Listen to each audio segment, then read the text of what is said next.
Hello. Good morning, good afternoon, and good evening. Welcome sa ating channel. At bago tayo magpatuloy, pakihingi na isang like and subscribe. At huwag kalimutang pindutin ang notification bell para lagi tayong updated sa mga bagong upload natin. Okay, so our topic is subtraction of monomials. So, example 1 agad tayo.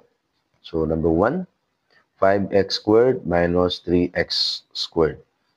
Okay, so apply pa rin natin yung algebra tile natin. So gawa tayo ng 5 positive x squared. Okay, so yan ang 5 positive x squared. Okay, then minus 3x squared. So ibig sabihin, i-subtract natin yan. Kunan natin ng tatlong x squared. So from 5, kunin natin yung tatlo. Okay, yan. So ang naiwan, dalawang positive. So equals dalawang positive, di ba? So ang rule dito, only numerical coefficient of similar terms are subtracted. So ibig sabihin, si 5x minus 3x, 5x squared minus 3x squared, yung i-subtract natin dito is only 5 at saka si 3. So 5 minus 3, ayan. Ang naiwan is 2. So kopyahin natin yung x squared, yung kanilang literal coefficient at saka yung exponent. Okay, so 2x squared. So take note sa rule na only numerical coefficients of similar terms are subtracted. So that's why the result is 2x squared. Okay, number 2, so 6x minus 9x. So take note, kapag mag-subtract tayo, we have to change the sign of the subtrahend and proceed to addition. So 6x or positive 6x, di ba? Tapos, so, minus natin sa 9x. Yan, idagdagan natin yung 9. 6 magiging 9, di ba? So, minus 9x. So, ang naiwan, 3 na negative. Tatlong negative. Okay, so 6x minus 9x is negative 3. Di ba? So, sa numerical coefficient. Okay? So, kopyahan pa rin natin yung variable na x. Okay, so ang rule ng subtraction, 6x minus 9x. So, keep yung 6x, the same lang yan. Tapos, change yung negative, magiging positive yan. Tapos, ang 9x magiging negative 9. Okay? So, disregard mo na yung variable dyan. So, you have to change the sign of the subtrahend and proceed to addition. So, the final answer is negative 3x. Okay? So, let's have activity or exercise. Add or subtract the following monomials using the rules. Number 1,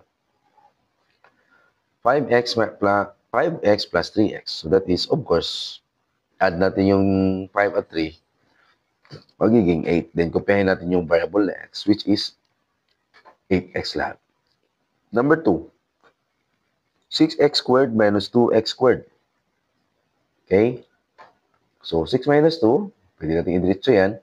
So, that is 4x squared. Kopyahin natin yung variable at exponent.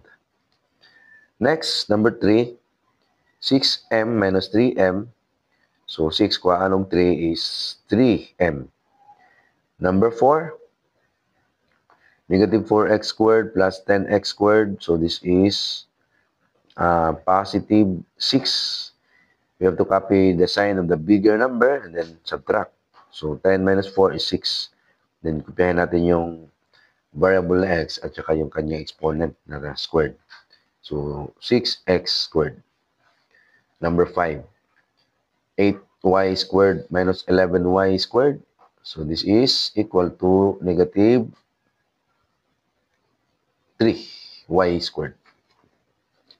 Number 6, negative 7a minus 4a. So, the same sign ito. So, we have to copy the common sign and then add. So, magiging negative 11a. Number 7, negative 11xy plus 7xy plus the quantity of negative 15xy. So, gagawin natin dyan, combine muna natin yung 11xy plus 7xy. So, magiging negative 4xy.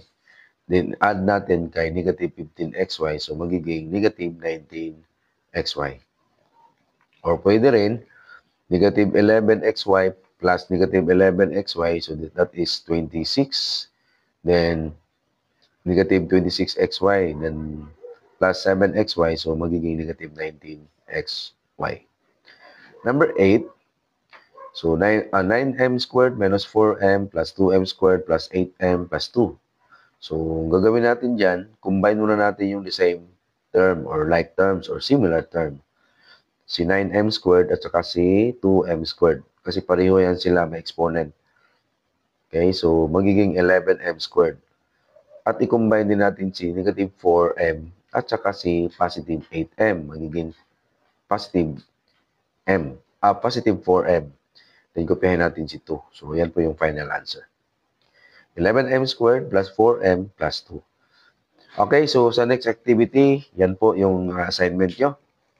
At ipasa na lang bukas.